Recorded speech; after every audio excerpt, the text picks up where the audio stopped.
All right then. Good day and welcome to the IEEE Computer Society and IEEE USA's presentation on the new U.S. cyber disclosure regime. Tell it early, tell it all, tell it yourself. Learn more about what IEEE USA does at IEEEUSA.org and explore more resources from IEEE Computer Society at computer.org. A list of resources will be shared via email. At the end of our presentation, we will have time for questions. As questions occur to you, please type them in the box provided and press the submit button. You do not need to wait until the end of the presentation to submit the questions. If you are experiencing any audio or visual difficulties, please click on the help icon located at the bottom of your screen.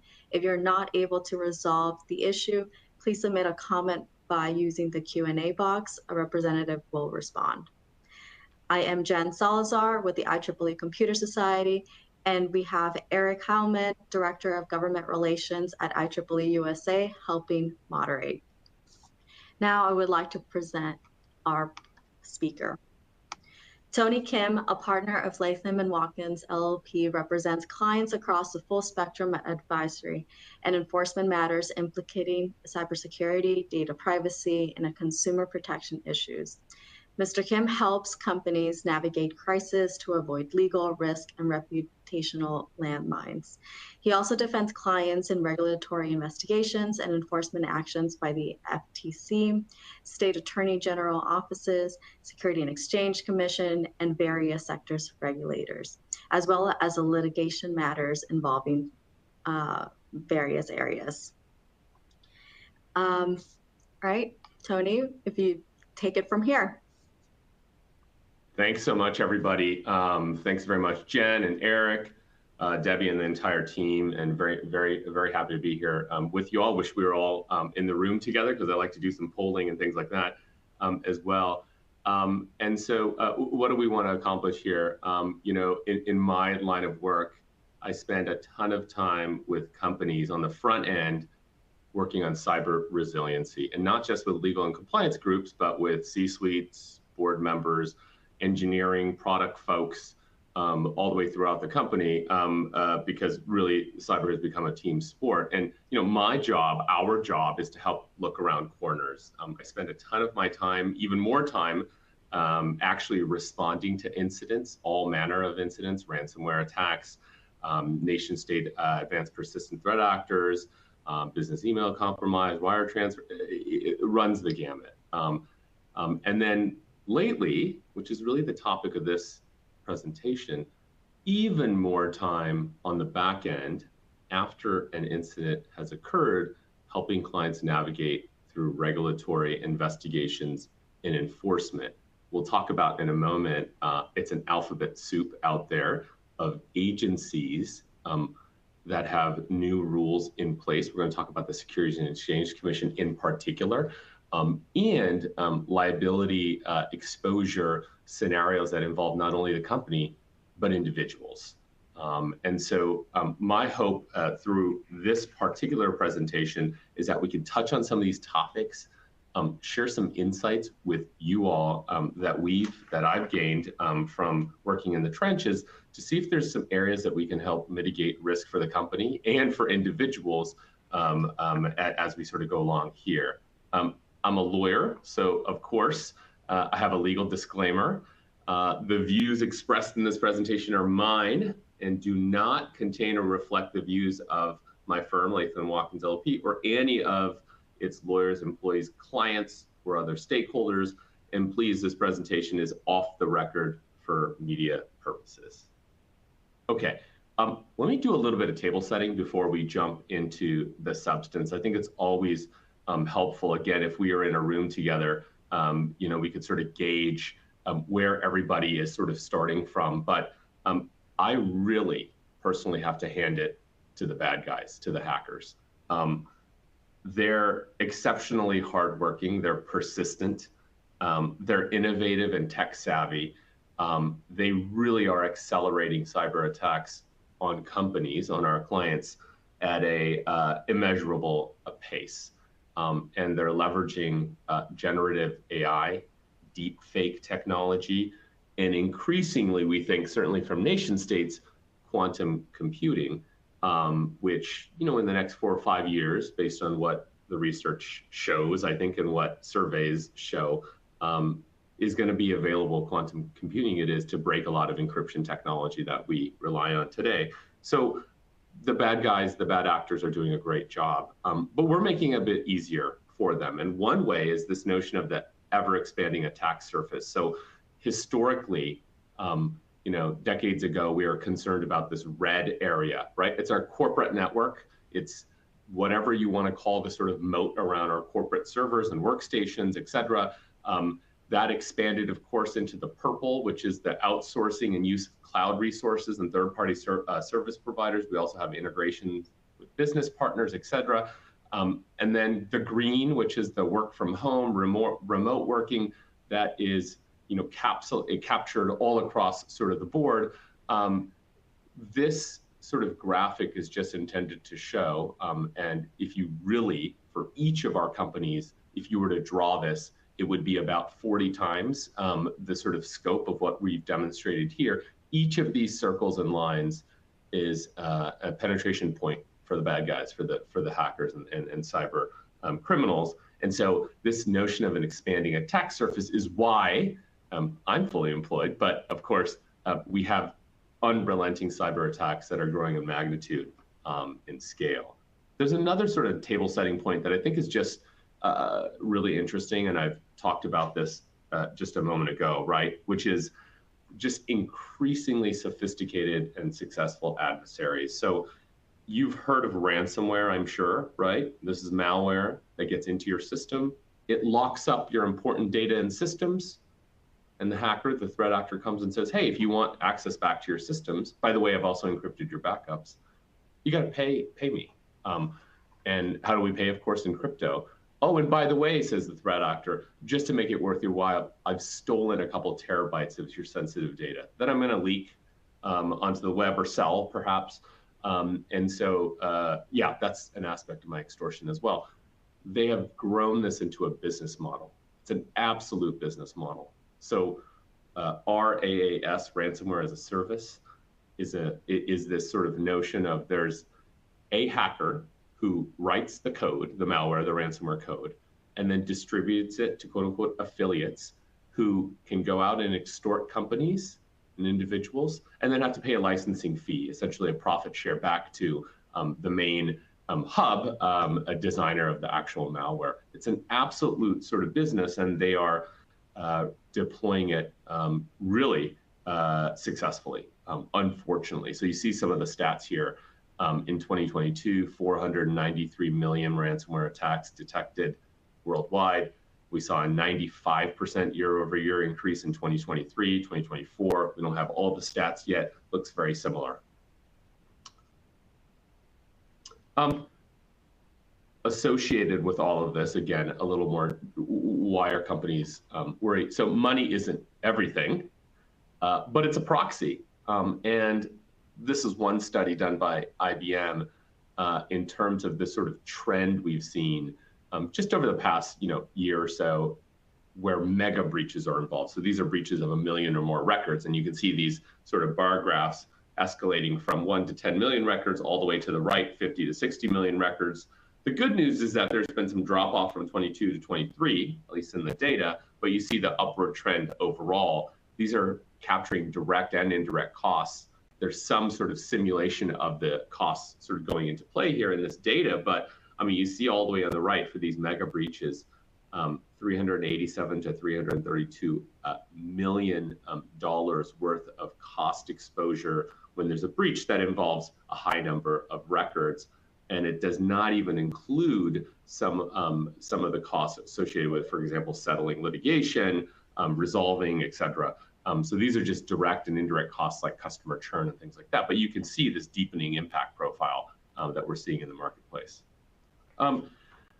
This chart shows that, look, the regulators are not only, the regulators and other stakeholders, plaintiffs' counsel, are not only really going after the companies themselves, right? So we continue to see shareholders of public companies in the aftermath of major incidents, suing directors and officers in their personal capacities. And so this chart, I never like to sort of name names of the actual companies. You can do some research and figure this out, I'm sure. But across the top, it's company A, B, C, 3, all the way to K.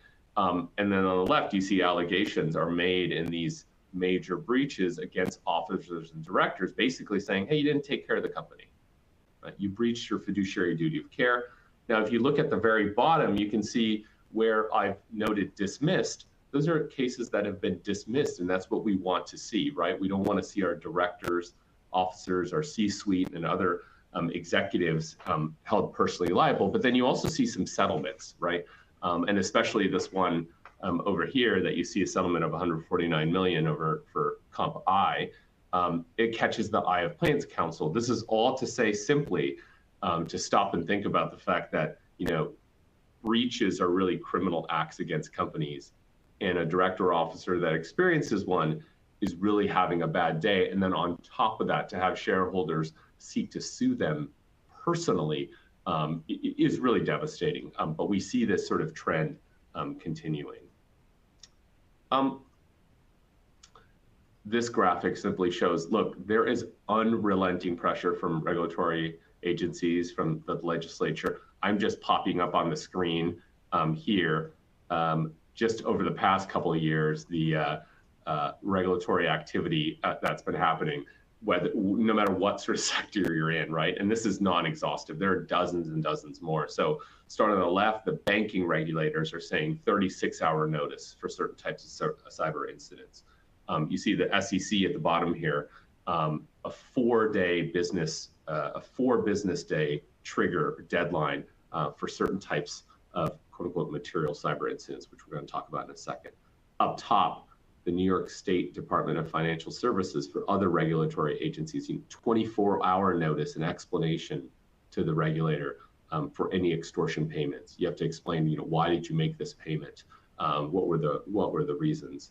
Down at the bottom, FCC, the Federal Communications Commission, if your company is regulated by that entity, there's a brand new adjustment to a rule that requires no later than a 7-day notice requirement, or as soon as practicable, for purposes of breaches that affect certain types of data.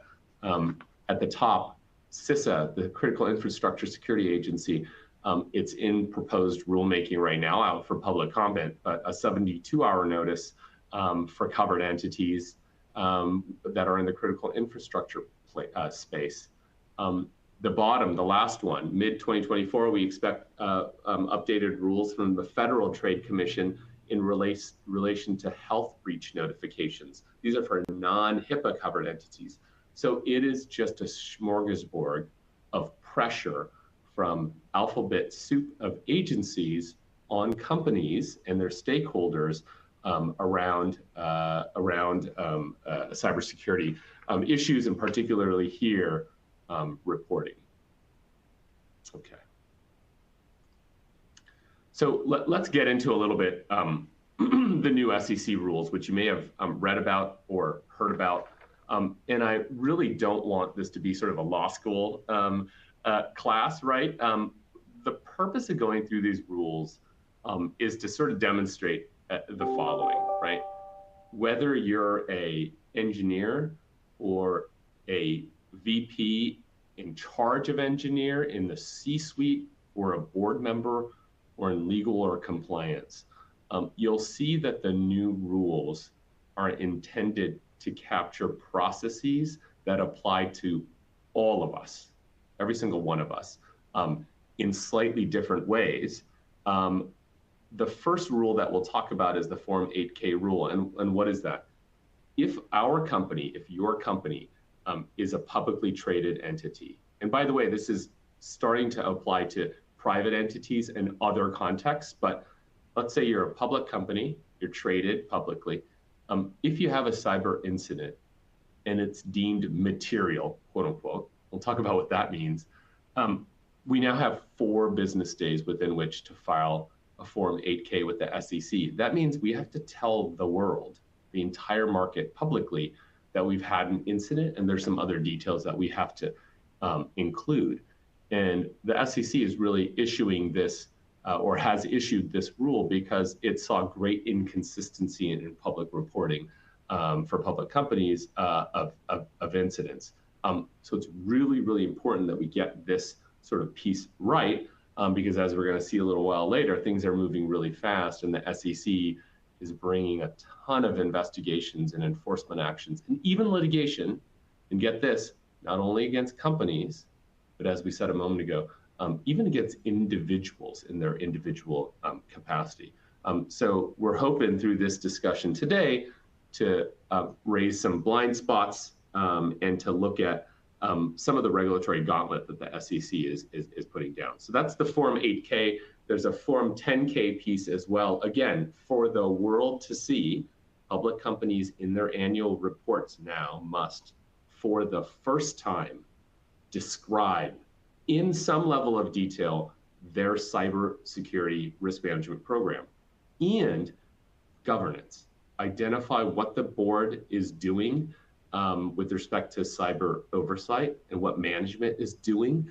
And there are some other provisions around prior incidents and whether they've impacted the company's financial results or performance, et cetera. So this is really a new sort of set of disclosure where the SEC is saying for public companies, you've got to let investors know what's going on with cyber. And if you have an incident and it's material, you got to let them know within 4 business days. This has been really a big change in the marketplace. The SEC will say that this is not a real big change. The SEC will say these rules and concepts have been in place for a really, really long time, at least a decade. It's always been the case that companies have to disclose material risks. This is nothing new. We're just codifying existing practice. But I think as we'll see in a moment here, it is new and it does require some changes to a lot of the different processes that we have internally at our companies. All right. Please jump in if there are any questions. I know we're moving relatively quickly. I want to talk now about this Form 8K requirement. And again, if you're out there, and I recognize that the attendee list is very diverse, right? And we have folks that are at different levels at companies, whether board, C-suite, operational folks, whether product or engineering, legal compliance, academics, et cetera, right? I want everyone to just think carefully because I want to walk through actually step by step what this rule encompasses, the new rule. And rather than being the law school, rather than this being a law school class, what I really want to show you is how expansive and sometimes even kind of vague some of these rules are and how each of us actually has a really important role to play in our organizations to sort of bring to bear compliance aspects. And hopefully you leave the session with some food for thought around these areas. So what is a cyber incident, right? What is it? If you look at how the SEC's defined it, unauthorized occurrence or a series of related unauthorized occurrences on or conducted through a registrant's information systems that jeopardizes the confidentiality, integrity, or availability of those systems or information residing therein. Clear? Clear as mud? What does that mean? What the SEC is talking about, by the way, when they say unauthorized occurrence, they don't mean it has to be malicious, like by a hacker. They're actually saying that any, even accidental, non-malicious occurrence that's unauthorized counts. So if you're an engineer out there, let's say there's a misconfiguration on a database that presents a potential vulnerability that has potentially been exploited, but it was accidental, right? An accidental exposure of information. Is that a cyber incident or an IT incident, or what is that? It absolutely counts as a cyber incident because the exposure, the misconfiguration, although accidental, was unauthorized. That's how broad this is. And hopefully you're starting to see for our engineers and other folks, infrastructure folks, et cetera, that are out there, This is actually a point we're going to see later in the presentation around escalation and communication of these issues. The SEC is investigating companies. We'll see an example of this, of when did somebody and who knew that some unauthorized exposure, for example, of a system or information occurred, and how quickly was that escalated internally to decision makers. And so you can see how this is an issue that really permeates the entire organization.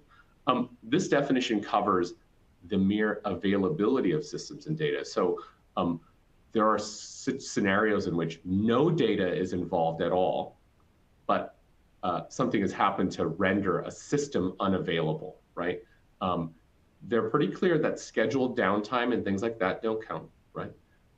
But let's say there's a ransomware attack, but no data at all has been compromised. Just the system has been rendered temporarily unavailable. Does that count as an incident? Yes, it does. It covers third-party incidents, even if nothing within our 4 or 5 walls, if you count them, even if nothing has happened on our systems, if a third party, and certain types of third parties who we use or leverage to either process our information or to support operations, if they have an incident, does that count as our incident? Absolutely. That's how broad this definition is, and the SEC is very clear about that. Also, a series of related occurrences. So we're not just counting sort of incidents one by one, a series of incidents that seem to share signatures, seem to share some commonality, can also count. Only electronic information resources count, not hard copy. So you can see the definition of cyber incident is super broad. And again, you can hopefully see how things that impact some of us in the operational sort of space and the engineering space are as important and relevant, right? As compared to folks in legal compliance in the C-suite, who are the ones who will have to be learned, who will have to learn and be alerted about these issues. So the second step is, look, even if you have an incident, is it material, quote unquote? And we're going to get into this in a little bit. But the definition is classic sort of lawyer speak, right? The definition of what's material is that there's a substantial likelihood that a reasonable shareholder would consider it important. Is that helpful? And you have to consider qualitative factors alongside quantitative factors. Again, look, there's a lot of lawyers that practice in this area that say, yeah, it's a very sort of well-known sort of standard. However, I think for the rest of us, we're saying, what exactly does that mean? And the SEC provides some indicators. Look, if an incident impacts finances or operational stuff, could be material, right? But this is the big area of the SEC's focus now. What if the incident, even if it doesn't have a financial impact, what if it impacts our organization's reputation, customer relationships, or even competitiveness? And the SEC says that is a prime example of qualitative materiality, and that potentially an incident that has even no operational or financial impact or very little impact, if it impacts our company qualitatively from a reputation, brand, relationship standpoint, that is actually disclosable to the extent that there's a material impact. Other examples, is there a possibility of litigation or regulatory investigation, et cetera? And so this is a core area of confusion, and also very interestingly, we see a lot of bottlenecking in this area, right? And I think one of the sort of interesting sort of pieces here is folks at an IT or engineering or other level may see an issue that doesn't seem like it's really going to pose a lot of financial impact or operational impact. However, could it be an issue that's in the news? Could it be a widespread industry issue? Could it actually be material qualitatively? You bet. Right? Step 3, assuming we've had an incident, is it potentially material? We have to make that materiality determination, quote unquote, without unreasonable delay. There's a whole lot that sort of goes into that. But basically, The idea here is that unreasonable delay means if you've had some sort of incident, again, think about how broad that term is. We can't beat around the bush, delay meetings, delay talking to folks in engineering or otherwise who understand, who know what the problem is. We can't make those kind of delays because, as I previewed, we have to file a Form 8K within 4 business days of making the determination that indeed an incident is material. And what do we have to disclose? We have to disclose the material aspects of what happened and what we think the impact could reasonably likely be on financial condition, operations, etc. Now, we're often asked, do we have to, like, if we suffer an incident, do we have to like tell the world like what exactly the issue is, thereby disclosing to everybody what our vulnerabilities are and inviting more hackers to join? No, we don't, right? We're not required to disclose any specific or technical information that would jeopardize our response or remediation. The next 2 steps, there are some narrow exceptions for substantial risk to national security or public safety. You must get in writing from the Department of Justice a pass essentially on the 4 business day deadline. Another question we get asked a lot is, hold on a second, you said cyber incidents include third parties. What if the third party has an incident? Do I have to actually still comply within 4 days? What if I don't know what's going on? The SEC has made clear, look, you can run your normal processes, ask third parties about what's happened, et cetera.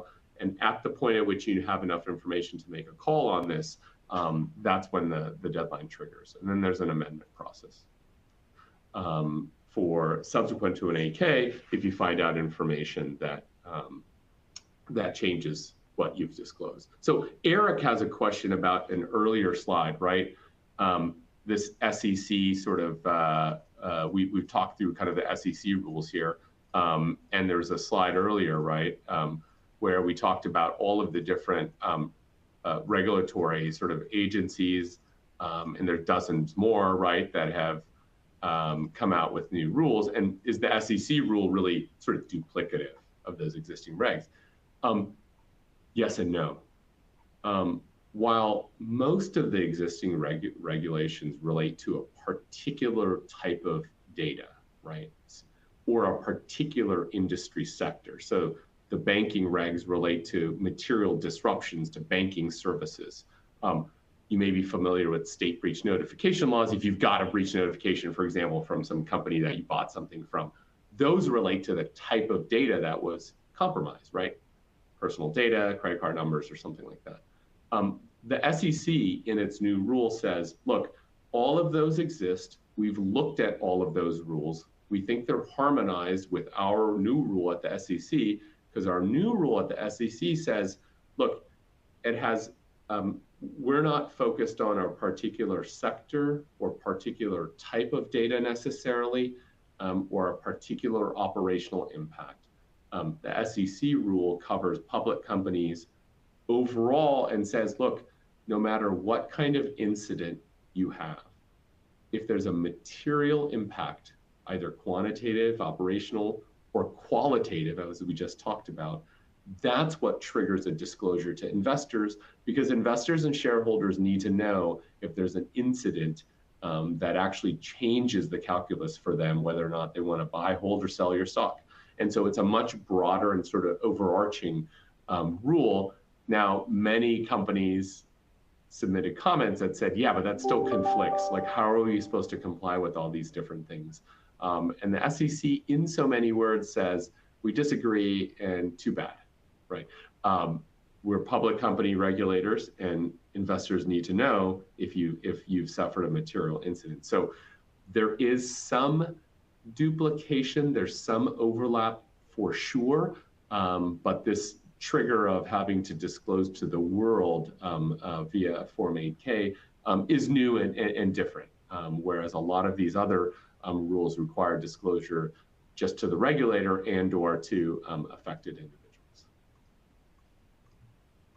It's a great question. Okay, so we've walked through sort of the new Form 8K sort of rules here. And so then the question we often get is like, what exactly does material mean? Because this definition you put up here was sort of legal gobbledygook, right? There's some interesting sort of commentary by the SEC to help sort of all of us think about, well, what is like a material incident? Like, what would that include? What would that be? Here are some sort of non-exhaustive lists that we've gotten from the SEC in their commentary. So this chart and set of bullets shows you, again, the breadth of what the SEC is talking about, right? Impacts to information assets, data systems or networks, or some violation of the company's security policies or procedures could be a material cyber incident, could be. Some loss or control damage to operational technology systems, including systems managed by third parties, could be material. Look at the third bullet. Access by an unauthorized party to sensitive business information, personal information, or intellectual property could be a material incident. Fourth, where a malicious actor has actually offered to sell or has threatened to publicly disclose sensitive company data. We talked about that in the ransomware context a lot. Could be material. Finally, an extortion for data in return for data could be material. So these are some of the sort of indicators that the SEC has provided as, hey, these are sort of in play and is non-exhaustive. And then the SEC says you also have to just look holistically. And again, think about what your particular role in the audience, what your role is in your organization, right? And whether you be part of this calculus. So absolutely look at operational impact and lost revenues. That could be relevant. The costs associated with responding to the incident or remediation costs, those could get up to a certain level that potentially that makes this incident material. Incentives cost, do you have to like offer discounts or credits to your customers? Could that mount to a level where there's a financial materiality finding? Compliance costs, could there be legal exposure? And then this is the soft sort of qualitative stuff we talked about, right? Could the incident impact your reputation or brand such that it's material? Or could it damage competitiveness, stock price, et cetera? So as you can see, there's a lot that goes into sort of this calculus. And what we've seen companies do is look at their sort of flow chart and say, look, when an incident comes in, that's a blue box, we have to assess it for severity, then we have to escalate it, and we have to do a materiality determination. And you can see in this bottom sort of white row here with typical responsible team, we historically only had like the legal folks in there or the IT team. But now we include engineering, product, impacted business units, because all of us have to A, escalate it quickly, because that 4-day time frame, and B, are part of the materiality determination, because often the subject matter experts who we all have to lean on to tell us, hey, how bad is this? Or is this like bad for our overall product or service? Is this like a brand issue for us? Reputation? It requires involvement from a ton of different people. I think there's another question from Jen. We've been talking about sort of in the Form 8K itself, do companies have to report why they believe the incident is material or what the damage might be? You betcha, right? There are aspects of the Form 8K form that say specifically we have to describe what's the material impact of the incident on our financial condition or operations, and/or what might be the reasonably likely impact going forward on these issues. And so we do have to describe the material sort of impact on financial condition, operations, et cetera. So that is absolutely part of it. And we've seen already in the marketplace a variety of different sort of practices and ways that companies go about making those disclosures. Great question. Okay, pivot for a second. So that's the 8K that we just talked about, right? So incident happens, we deem it's material, and then we have to file a Form 8K within 4 business days.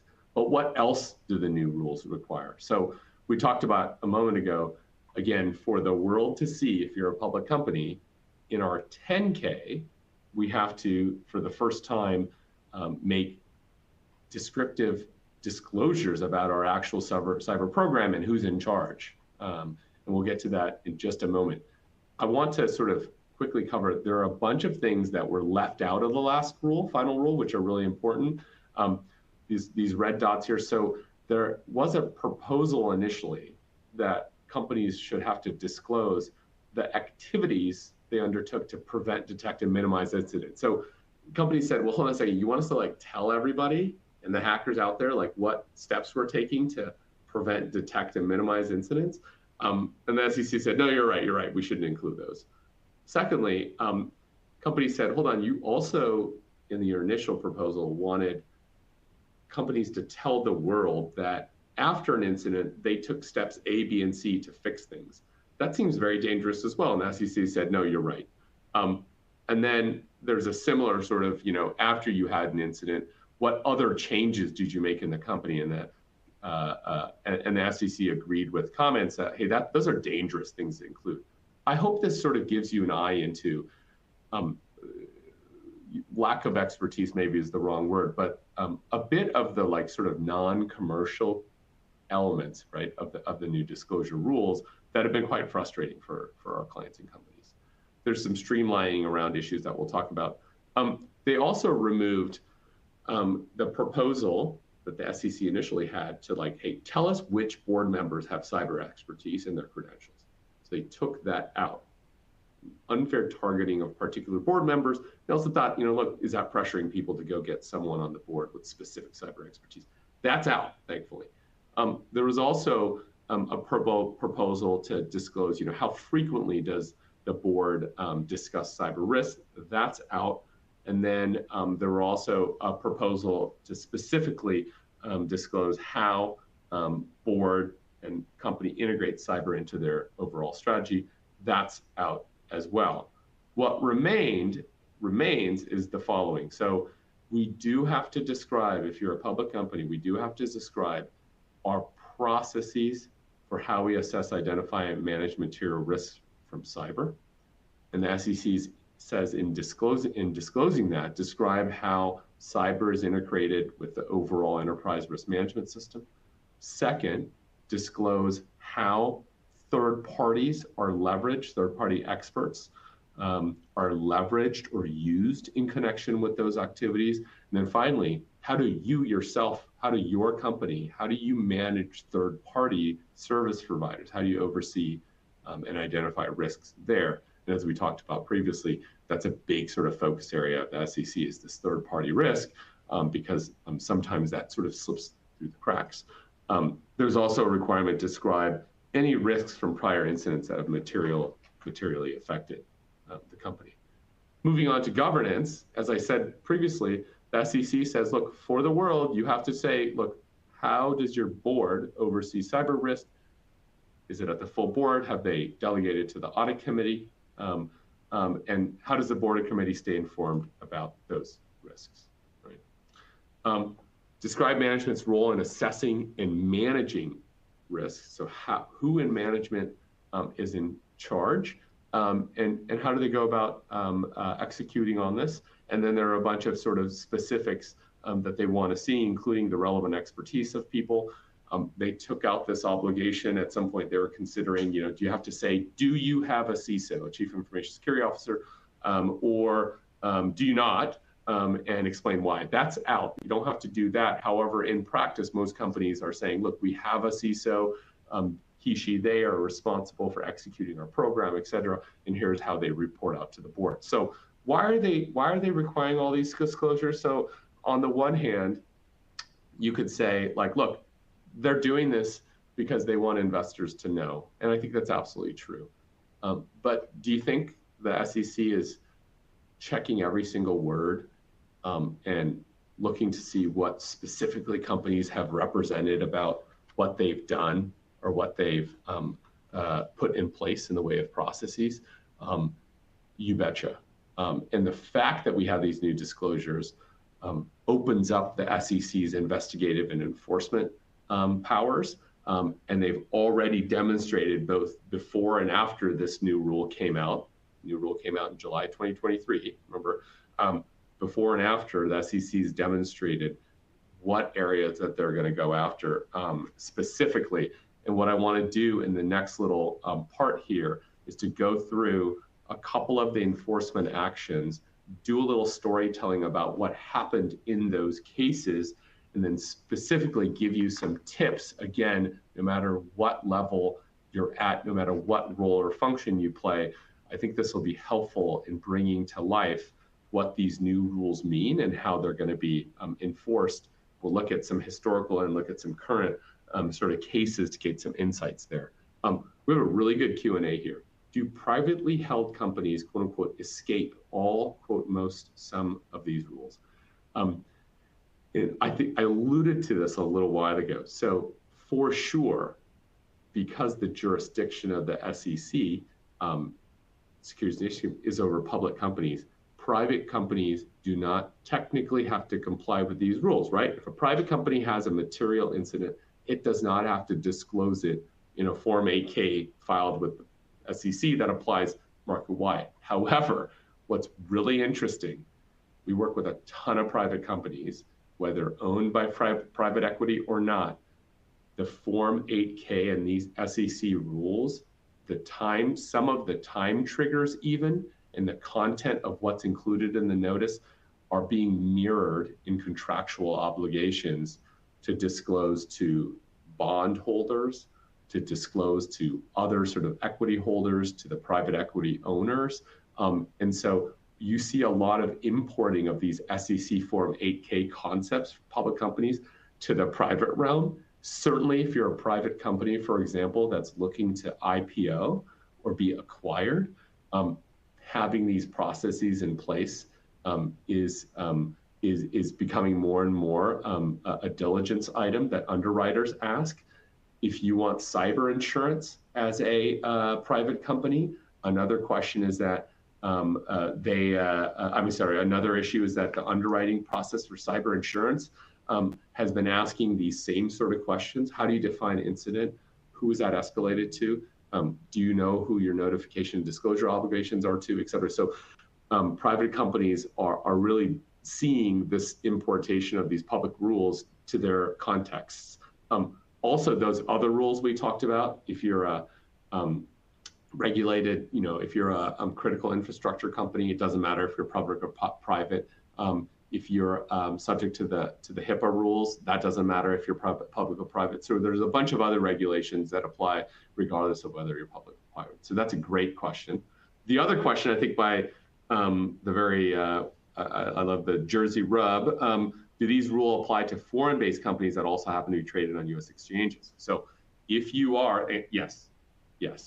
If you are what we call an FPI, a foreign private issuer, these rules apply to Form 8Ks. Foreign private issuers have a different form called Form 6K, and the SEC says material cyber incidents, while you won't have exactly the 4 business day trigger, you will have the same sort of obligation to consider whether it's material for foreign private issuers under your home jurisdiction and other stock exchange rules, and if so, to disclose. And we've already seen at least one in the new year Form 6K filed by a company based in, I believe, Switzerland in relation to a material cyber incident. So you betcha, absolutely applies. And those same 10K disclosures for foreign private issuers in their Form 20F applies. So it's a great question, and yes, and that's why I think some of these insights really help across the board. Okay, this will feel dense, but bear with a little bit of storytelling on what happened to these companies and where the SEC is going to sort of deduce, right, some of the pro tips that I think make sense.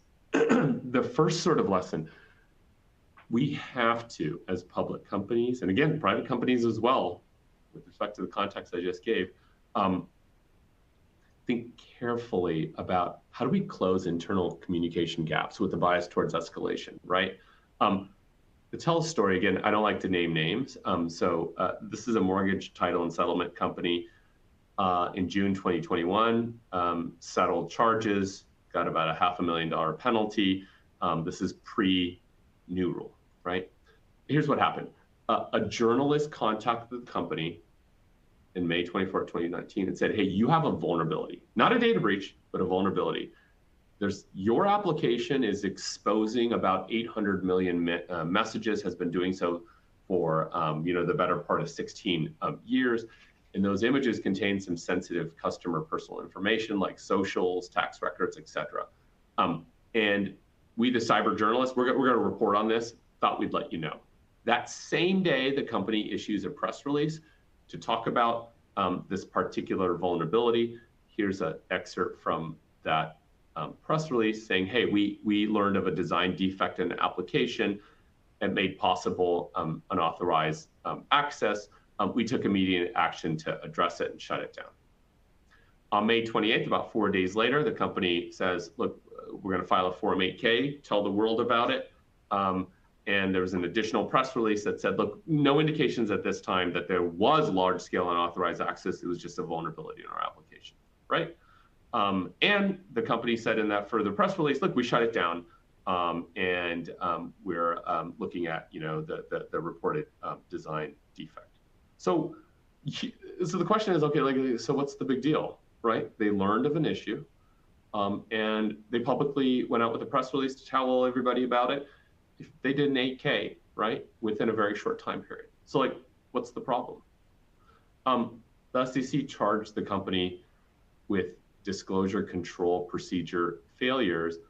And here's what the SEC said. And this is where, we want to pay sort of close attention, right? Which is, look, the SEC said, look, this vulnerability has been around since 2014, right?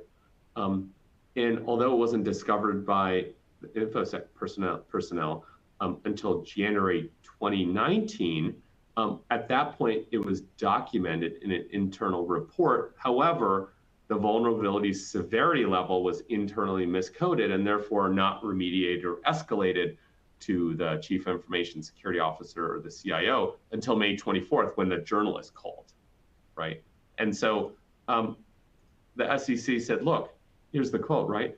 The company's senior executives responsible for public statements and public disclosures were not apprised of information that the security personnel had identified several months earlier but failed to remediate because it just wasn't escalated.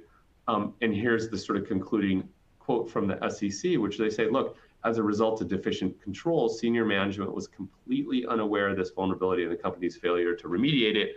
Issuers, meaning public companies, must ensure that information important to investors is reported up the corporate ladder. So we've seen this a lot in other contexts, but you can see how this is really a team sport, right? And we don't lay blame here to any particular sort of individual. You can see how even though it looks like this company was pretty upfront, right, and disclosed it immediately, the SEC is saying, look, it sat around too long with the IT and InfoSec folks. Why didn't they escalate it? Oh, well, internal miscoding, et cetera. And if this seems harsh to you, I think it is exceedingly harsh to take a company to task who had a vulnerability, not a data breach, a vulnerability because of this failure to sort of alleged failure to internally communicate and escalate from the level of folks that knew about this vulnerability in the InfoSec and IT teams up to executives. So this is a really sort of classic case, again, from 2021, pre-rule, that set the stage to what we saw sort of later. The second point, and again, please jump in if you have any questions. The second point is we have to really pay close attention to the specific words used to communicate incidents. And here I mean publicly communicate, but in a second, I'm going to show you an internal communication case as well. So again, global educational publisher technology provider. So here's sort of how this story went. August 2021, SEC settled chargers, secured a 1 million penalty. You can see the penalties are escalating here. Here's what happened. In July 31, a reporter, seems like the last two deal with journalists, a reporter contacted this company and said, look, I'm about to go public with an article describing a non-public data breach. Turns out the company had internally identified it 4 months earlier, okay?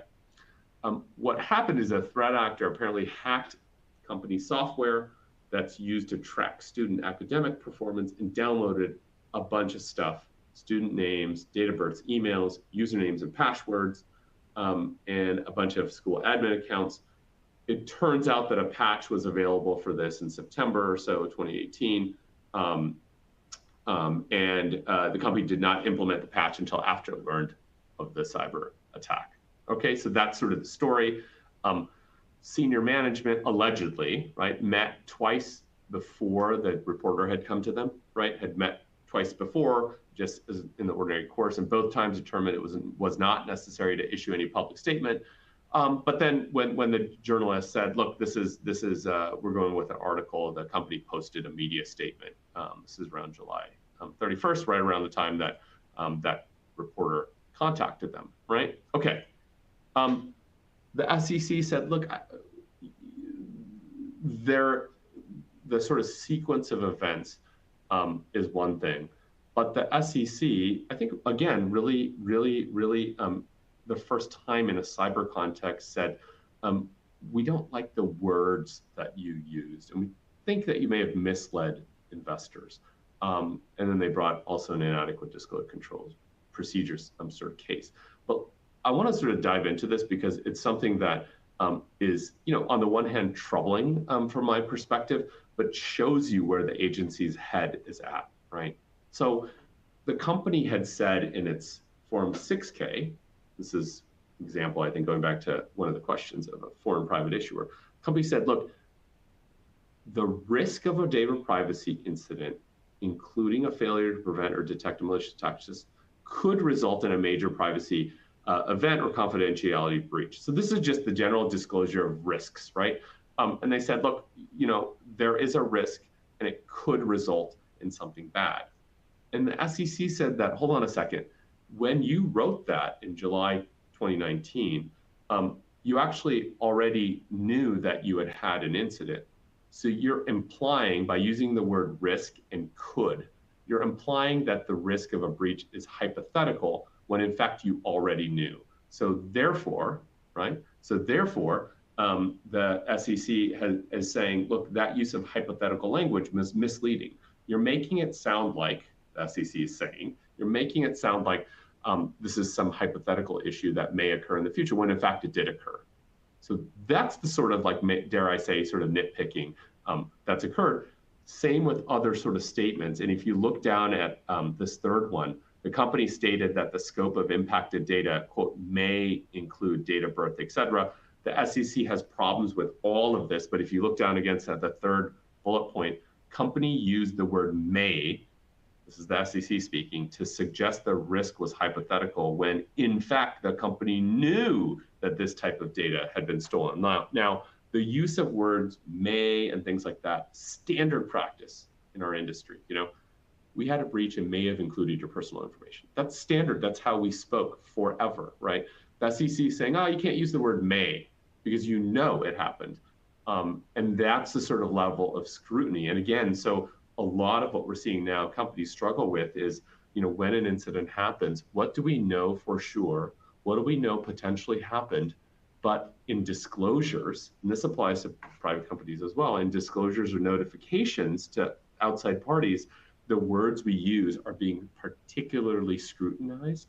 And the SEC, laid down a gauntlet here that they're looking for the word may, potential, we believe, even things like that are subject fair game, right? And so all of us have to be really careful about the specific words used here. There's a couple of really good questions. One question here, to ensure that protection of companies, can company use or hire professionals to test the cybersecurity against a data breach? 100%, that's standard practice. What is really, really interesting, and let me go to this next, I'm going to skip this case actually. Let me go to this next case. That's such a great, case, or such a great question. So again, the question, can you use an outside professional, can you hire them to actually try to test your cybersecurity against a data breach? Like, isn't that a great question, right? The answer is yes, and almost all companies do. again, I'm not going to name names, and here in particular, I have to be very insistent that, you know, if any members of media are on here, this is off the record.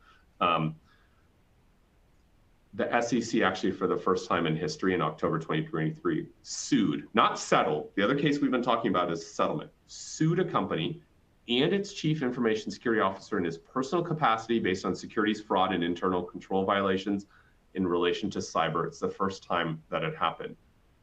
This particular company, right, had actually hired personnel and individuals to test their cybersecurity against data breaches and other issues like that, to put in the words of the audience member who asked the question. And some of what, remember, we just talked about the SEC scrutinizing words, right? Particular words. This company had allegedly said somewhere, look, we follow the National Institute of Standards and Technology Cybersecurity Framework, the NIST framework, if any of you have heard that, right? The NIST cyber framework. It said we follow. The SEC said you can't use the word follow. That's deceptive. When in fact, your audits and assessments and things like that show that you actually had deficiencies and gaps against that framework. And they said that's misleading. Now, there are a whole bunch of other claims in this case, but think about that for a moment. Because publicly this company said, look, we follow this framework. But actually, when there were assessments and tests, when they hired outsiders and inside folks to say, okay, how do we stack up against this? Because we want to improve and get better. The SEC said, you can't use the word follow. That's misleading or deceptive, because you're not following if you have significant deficiencies and gaps. But on the other hand, all of us go to the doctor to find out what are the significant deficiencies and gaps we have against our, you know, health standards, so that we can get better, right? We want companies to do that. We don't want them not. So absolutely, you can hire professionals, et cetera, to guard against. But this is a really interesting space that we're in now for public companies and private companies in other contexts, by the way. If you hire someone and you have documentation showing that there are gaps between what the benchmark is or standard and where you are, actually, that's a area to be exceedingly cautious in what we say publicly, and also how we present our security. The SEC is showing us that regulators are looking specifically at those types of things. You know, Eric has this great, question. You know, can Congress intervene to rescind or better correct this rule? You know, could Congress specifically legislate areas and rules and laws that relate to cyber with specificity and granularity? Conceptually, I think they could, but it's so difficult, right? Because there's no one size fits all. If you're a public company, a private company, if you're in the healthcare business versus B2B, industrial business, if you're a foreign private issue, if you're domestic, it's so broad that it's proved very, very difficult, very, very difficult to be able to manage this area. Another question, are you aware of the practice of a lifetime ban on the processing of personal data by a public company after a cyber security incident? Off the top of my head, I'm not aware of a lifetime ban on processing of personal data due to a cybersecurity incident. There are absolutely Federal Trade Commission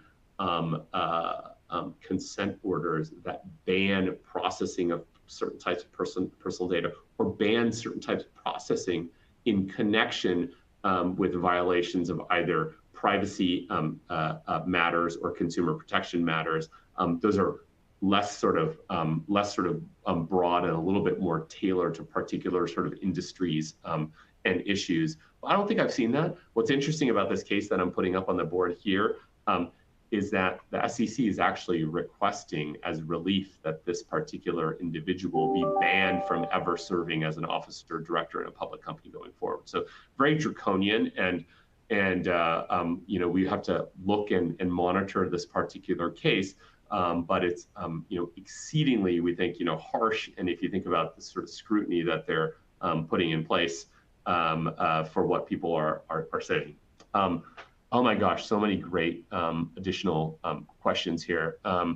Can a report be generated by professionals who are testing and analyzing the network for data breaches, which also provides recommendations and protection strategies? Yes, right? So the question is, what do we mean by can? Can they? Yes. Are there tips on ways to think about sort of structuring? Also, yes, right? So penetration test reports. All companies, just about all companies do them, right? This is, hey, can I be breached? Do the analysis and then tell me how to fix it, right? That is normal functioning, in my personal opinion, normal functioning of IT and InfoSec and engineering and any other problem in the world, right? Get someone, test it, tell us what we need to fix, we try to fix it. The SEC and plaintiffs counsel look at that as, oh, identification of a problem and fixes, and then probably because of budget and resource and other constraints, the inability to fix those things, right? But awareness or knowledge of what's happened and awareness and knowledge that they can be fixed, but failure to do so. So two coins, right? And so are there strategies around putting some of those studies, research, projects, et cetera, under legal privilege? Some, although that's being carved away by the courts. Are there also ways to structure how the vendor documents what it's found and its remediation recommendations? You betcha. For example, should the vendor simply tell you everything that's wrong and how to fix it? Or should the vendor also recognize that this is an isolated test and the vendor hasn't incorporated compensating controls, and some of which may deflect an actual intrusion? And so I think there's structural, organizational, and tactical things to do to mitigate risk. But for sure, can you generate reports that have, the findings and the remediation recommendations? Yes, but my caution is carefully manage that because of what you see happening in some of these cases, right? Hi, Tony. Just want to jump in because we are at time. Thank you, everyone, for your questions, and thank you so much, Tony, for your insights during this presentation. If anyone wants to continue hearing about these kinds of topics and having more speakers, Tony, please feel free to reach out. Really want to thank everyone who attended and participated in this webinar. Thank you so much. Thanks, everybody. Bye.